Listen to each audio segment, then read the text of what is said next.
Hello friends, আশা করছি এই গরমে তোমরা সবাই খুব ভালো আছো। আই মিন ঠিকঠাক আছো।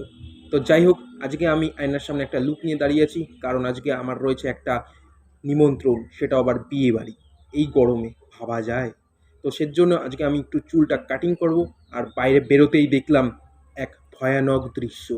রোদ, মানে এত পরিমাণে রোদ যে আমার গায়ের হাত পাত শুদ্ধ, আর তার সঙ্গে অনেক কিছুই পুরো একদম সেদ্ধ হয়ে গেছিলো।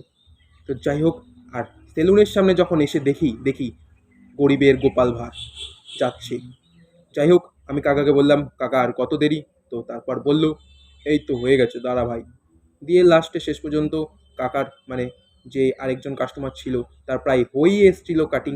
আর শেষ পর্যন্ত আমাকেও ডেকে নিল যে আয় এবার বস।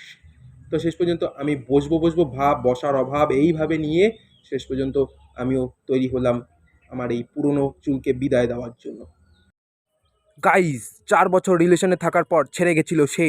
আজকে ভেবেছিলাম বিয়ে বাড়িতে পটাবো এক মেয়ে, কিন্তু এটা কি হলো আমার সাথে? ভেবেছিলাম হব সালমান খান, রাখলো না আমার চুলের কোনো মান। এটা কি করে সম্ভব গাইজ? কি বাজে লাগছে। যাই হোক, মন খারাপ করলে আর হবে না। তারপর আমি আর আমার এক বন্ধু সন্ধ্যায় চলে গেলাম গঙ্গার ঘাটে, এবং সেখানে গিয়ে এক সুন্দর মনোরম দৃশ্য দেখতে পেলাম। যা হলো এই চাঁদ মামার জন্যই আজ এত সুন্দর দৃশ্য।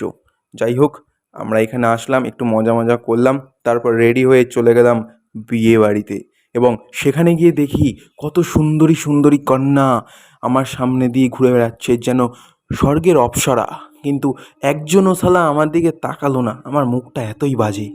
তো তারপরে আমি একটু বাইরে বেরোলাম, আর বাইরে বেরিয়ে দেখি এখানে বসে রয়েছে গণপতি বাপ্পা। যাই হোক, খুব সুন্দর ডেকোরেশনটা লাগছিল বাইরে থেকে, এবং ভেতরে বেশি ক্যামেরা করতে পারিনি, লজ্জা মজ্জা লাগছিল।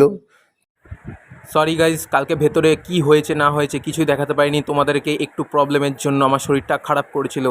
তো ভিডিওটা ভালো লাগলে একটু চ্যানেলটা সাবস্ক্রাইব করে পাশে থেকো।